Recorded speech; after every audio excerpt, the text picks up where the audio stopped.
जाकर के और हमने शब्द दिया है कोऑर्डिनेटर, क्योंकि इसी बायलाज ने हमको ये भी पावर दिया कि जो भी संगठन जुड़ा है उसके अंदरूनी मामलों में, उसके विधान में, उसके नियम में फेडरेशन कोई दखल नहीं कर सकता। ऐसा नहीं है कि आज आप यहाँ के बैठे हो, हमें समर्थन देंगे और हम यहाँ बैठ करके आपको गाइड शुरू कर दें कि आप टॉप के अंदर ऐसा करो, जिन्होंने ये मीटिंग होना है उसमें ऐसा करो, उसको प्रधान बना दो, उसको सेक्रेटरी बना दो। नहीं, बिल्कुल नहीं। वो अपने विधान के मुताबिक काम करने के लिए स्वतंत्र हैं, लेकिन कोऑर्डिनेशन का जरूरत पड़ता है। उसके लिए हमने प्रावधान रखा है कि एक कोऑर्डिनेशन कमेटी हर स्टेट में बनाई जाए। वो आपस में जो भी संगठन जुड़ गए हैं उनको बुलाए, बैठे। जब अपन 100 से ज़्यादा एक राय बन चुके तो एक स्टेट में 10 भी संगठन वो भी तो एक राय करके कर सकते हैं ना। तो वो एक कोऑर्डिनेशन कमेटी बना देंगे और उसके अंदर एक चीफ कोऑर्डिनेटर बनाए उसके अंदर, और बाकी के सब जो है कोऑर्डिनेटर है वो जो है फेडरेशन को उद्देश्य को पूरा करने के लिए वहाँ पे तालमेल रखे और इस चीज़ को आगे बढ़ाए। संगठन का कार्यभार मैनेजमेंट कमेटी के पास में रहेगा और सारे फैसले 2/3 स्पष्ट बहुमत से होंगे। संगठन का अध्यक्ष, महासचिव, पदाधिकारी उसमें किसी भी प्रकार का व्यवधान नहीं कर सकेंगे। नहीं करेंगे नहीं लिखा है, हिदायत नहीं है sir, it's an order, it's a rule कि वो अपनी मर्जी से कुछ नहीं करेंगे जब तक कि उनको आप हाँ या ना नहीं कहते हैं।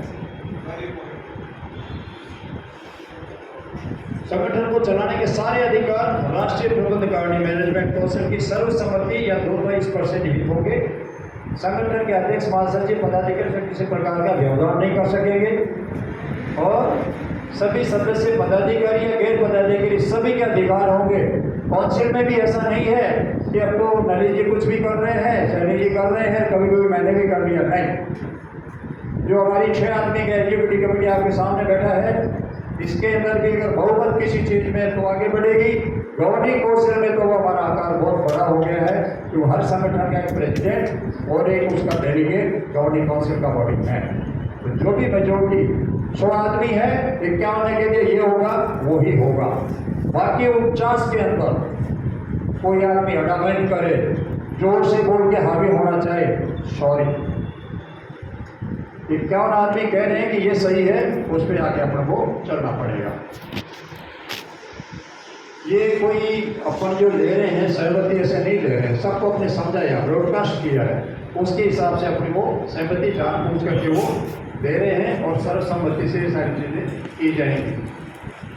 हमारे विधान में है कि इसमें कम से कम 21 और अधिकतम संगठन इकाइयों के अनुसार आज करीब 114-15 ओके सर, कैसे है ओके 114 या 15 लिस्टेड हैं। अभी कुछ एक और आए हैं, लगभग 120 के 120 प्रेसिडेंट, 120 डेलीगेट, 240 प्लस हम लोग जो काउंटर मेंबर्स हैं, तो 250 से ज़्यादा हमारे गवर्नमेंट काउंसिल के मेंबर हैं। ये जो निर्णय बहुमत से लेंगे उसके ऊपर फेडरेशन आगे चलेगा।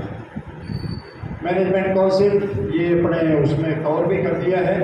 Arjun Singh Rathore president, senior vice president Kaushal साहब, ठाकुर सिंह साहब vice president, Kapil Dev vice president, Mukesh Kumar साहब वाइस प्रेसिडेंट, SK सिंह साहब वाइस प्रेसिडेंट, ललित तलवार जी जनरल सेक्रेटरी, पवन Kumar ji treasurer, Lokendra Singh ji national spokesman, advocate Kuldeep प्रसाद साहब लीगल एडवाइजर और बाकी जो है नेशनल रिप्रेजेंटेटिव। उनके भी मैं नाम सुना तो आपको राजीव वर्मा साहब, सुरजीत सिंह जी, अशोक कुमार साहब, विनय कुमार जी, प्रकट सिंह जी ढीड साहब, अपने मोहन नंदन जी, रणवीर सिंह जी नेहरा साहब, गोपाल कृष्ण जी, मनोहर सिंह जी, जनकराज साहब, जगह प्रताप सिंह जी, महेंद्र पाल सिंह जी रावत, देव सिंह जी सामंत, प्रेम प्रकाश जी गौतम और विठोबा यादव साहब और Suresh Kumar. Total 26 counter member है। लिस्ट ऑफ डिटेल्स पर्सन, जब भी अपन किसी संस्था का रजिस्ट्रेशन कराते हैं तो उसके अंदर एक लिस्ट देनी पड़ेगी कौन कौन लोग हैं जिसका पंजीकरण चाहते हैं। तो इसमें ये पूरे के पूरे 26 के 26 हैं जिन्होंने हमारे आर्टिकल ऑफ एसोसिएशन पर साइन किए हैं।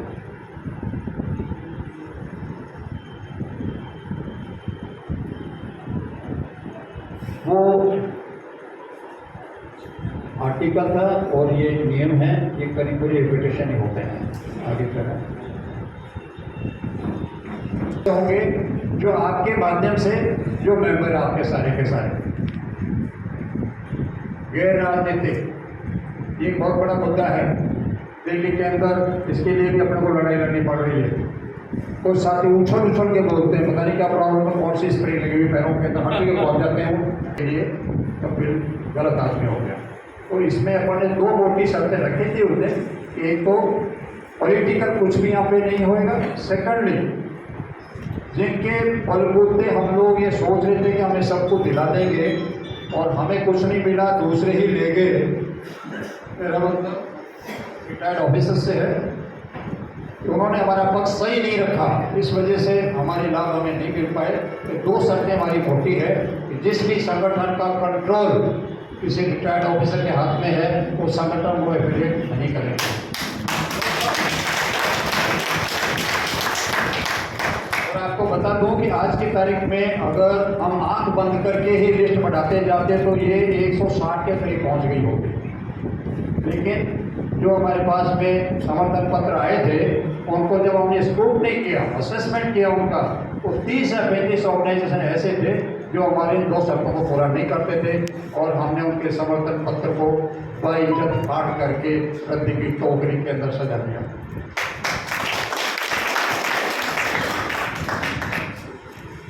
टर्मिनेशन ऑफ मेंबरशिप ये सभी के लिए अपने लागू है। कब कब होती है, कोई त्याग पत्र दे देता है, कोई भगवान को प्यारा हो जाता है, या हमारे विधान को नियम को अवमानना करता, उसको नहीं मानता।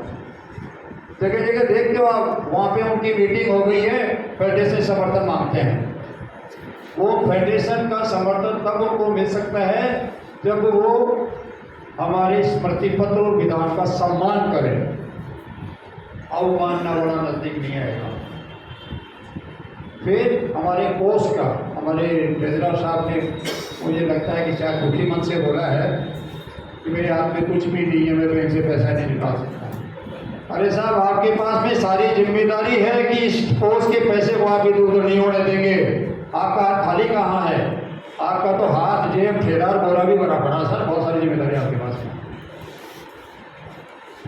किसी को कोई पनिशमेंट किसी को हो जाए, उसकी सदस्यता खत्म हो जाएगी, कोई मानसिक तौर पे गड़बड़ हो जाए, फिर राजनीति पे आ जाते हैं। कोई भी सदस्य एमएलए, एमपी, एमएलसी या किसी राजनीतिक पार्टी के पद पर चुनाव में हिस्सा लेता है, तत्काल संगठन के मैनेजमेंट काउंसिल के सभी पदों से मुक्त माना जाएगा। उसके लिए उसको कोई नोटिस नहीं लेंगे। जैसे हमें प्रूव हो गया कि एक्टिविटीज में है, सॉरी बोलेंगे, एक धन्यवाद पत्र भेजेंगे इतने के सहयोग के लिए, और आगे के लिए उनसे गुजारिश करेंगे कि प्लीज आप इसके मैनेजमेंट काउंसिल के पार्ट नहीं हैं। व्यक्तिगत तौर पर सब अपनी इच्छा से राजनीतिक गतिविधियों में भाग लेने के स्वतंत्र हैं। मैं अभी जाकर के अर्जुन सिंह राठौर की हैसियत से किसी पार्टी के मंच में जाके भाषण देता हूँ तो कोई मेरे पे अपनी नहीं उठा सकता जब तक मैं फेडरेशन का नाम ना लूँ। मैं आज the president of the federation of veterans association and I am limiting so many lakhs veterans and assure this party that all the votes will go in your box. Sorry, open नहीं कर सकते। इसका आपको सबको ध्यान रखना पड़ा। राजनीति कीजिए, अगर किसी को करना है तो उतने टाइम के लिए इससे दूर हो जाइए। किसी भी संस्था को चलाने के लिए आपको कुछ एक बॉडीज होती हैं, इसमें सबसे ताकतवर बॉडी होती है जनरल असेंबली, या जिसको आप कह सकते हैं साधारण सभा। ये जो निर्णय ले लेती है वो हम सब पे भी लागू होगा और जो सामने बैठे हैं इनके भी लागू होगा। इसके निर्णय को हम ओवर रूल नहीं कर सकते। ये देखिए सर, ये हमने इसलिए बनाया है कि हर आदमी को ये लग रहा है कि तुम्हारा इलाज क्या है, तो कम से कम आज हम 100 से ज़्यादा संगठन यहाँ पे बाहर बैठ के सुन रहे हैं, उनको ये तो पता चले कि ये इलाज है, इसलिए ये जल्दी से तुमको हाँ या ना नहीं कहते हैं किसी भी निर्णय के लिए, क्योंकि ये इस नियम से बने हुए हैं। और ये बोले कि लीडरशिप कमजोर है, अर्जुन सिंह को पावर नहीं दे रही चेयरमैन की, वो गलत बोल रहा है। मेरे को बहुत सारी पावर दी है, इतने सारे संगठनों के साथियों से पूछ करके मैं 28 लाख पूर्व सैनिकों के निर्णय ले सकूं, लेकिन व्यक्तिगत ऐसे से नहीं। फिर एक होती है विशेष साधन सभा, जब भी हमारे बायलॉज वगैरह के अंदर कोई अमेंडमेंट करने हो तो उसमें प्रावधान होते हैं कि ये कमेटी उसके अंदर निर्णय लेती है, फिर उसको रजिस्टर वगैरह कर लिया जाता है अमेंडमेंट को, वो वैलिड हो जाता है। मैनेजमेंट काउंसिल का अभी पिछला जो मैनेजमेंट किया आपके साथ में 25-26 तारीख के अंदर है, और अगले जब चुनाव होंगे वो नहीं आ जाएंगे। एग्जीक्यूटिव कमेटी, ये जो सामने 6 आदमी बैठे हुए हैं, president, senior vice president, general secretary, treasurer, legal adviser और नेशनल स्पोक्समैन, ये 6 आदमी। इन 6 आदमियों को जिम्मेदारी है डे टू डे जो भी हमारी जिम्मेदारी है कार्य प्रणाली उसको पूरा करें, ये निर्णय लेवे हैं। और जब भी गवर्निंग काउंसिल की मीटिंग होगी, जब आप लोग यहाँ आएंगे, ये आदमी आपसे अप्रूव कराएंगे अपने गाँवों को, ये लेखा जोखा आपको देंगे कि हमने पिछली मीटिंग से लेके उसके बीच में ये काम किया है, क्या आप कहते हैं कि हमने सही किया, अनुमोदन रिजोल्व। और आपको हक होगा कि अगर गलत है तो आप खड़ा होकर बोल सकेंगे कि नहीं ये काम गलत किया आपने और आगे से आप नहीं करेंगे, उसको बाकायदा रिकॉर्ड पे लिया जाएगा। ऐसा नहीं कि कह दिया ठीक है साहब आगे से ऐसा करना, no, it will be recorded in our minuteship. तो आते हैं सैनिक साहब के डिपार्टमेंट में इंटरनल ऑडिट कमेटी। एक इंटरनल ऑडिट कमेटी होगी जिसके committee they will submit their report and that report will be submitted to the governing council body. क्योंकि ऐसा नहीं है कि आज आप बैठे मीटिंग करी, साल भर बाद आएंगे तब तक हम 6 आदमी मिल करके कुछ भी करते रहें, नहीं, हमको एक एक घंटे का जवाब देना पड़ेगा आपको। फिर साधारण सभा ये साल में एक बार होगी, इसके लिए सूचना जो जनरल सेक्रेटरी साहब 30 दिन पहले सभी को सूचना देंगे। और जो भी सूचना हम व्यक्तिगत को नहीं देंगे सर, कोई ये बोले कि मेरे पास में तो 5 लाख है उसको क्यों नहीं बताया तुम्हें, हम सिर्फ संगठन से संपर्क करेंगे और संगठन के प्रेसिडेंट और डेलीगेट का जिम्मेदारी है कि वो अपने सारे साथियों को आगे तक इसको प्रसारित करेगा।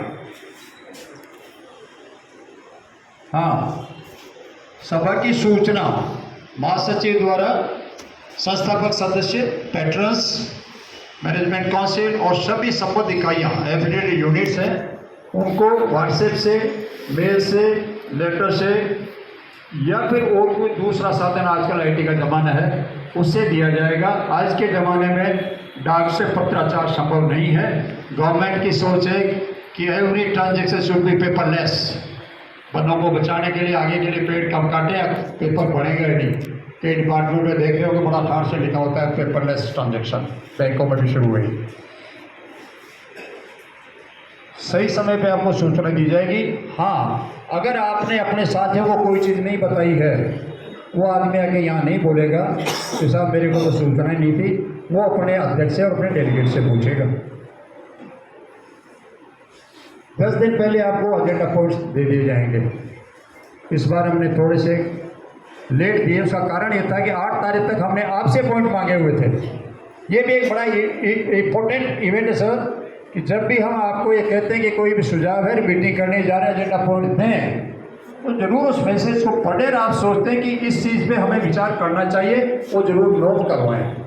आप नोट नहीं करवाएंगे, जैसे आज की मीटिंग में हुआ है, मैंने परसों मैसेज भी डाला था, खाली आनंद सिंह भंडारी साहब का मैं रिस्पेक्ट करता हूँ कि उनकी तरफ से एक पॉइंट आया था, and I salute you sir, I salute your awareness, कि इन्होंने कल मुझे चेक भी किया जब परसों मैंने मैसेज डाला, and sorry to say that nobody has sent an agenda point, he objected immediately, I respect him, I regard him. इससे पता चलता है कि जागरूक हैं और हम सबको ऐसे जागरूक होकर आगे चलना पड़ेगा। एजेंडा पॉइंट के अंदर सारे निर्णय होंगे, बहुमत से होंगे। हाँ, कई बार ऐसी स्थिति आती है कि नहीं आधे जो बचाने नहीं होगा, आधे होगा, तो ठीक है वोट करवा लो। और अगर वोटिंग करने के बाद में भी मान लो 100 आदमी बैठे थे, 50 पक्ष में 50 विरोध में हैं, तो उसमें एक प्रोविज़न दिया है कि उसका निर्णय करने के लिए प्रेसिडेंट को एक एक्स्ट्रा वोट देने का पावर होगा। तो वो जब देगा तो 51 हो गए तो वो फिर मान्य हो जाएगा।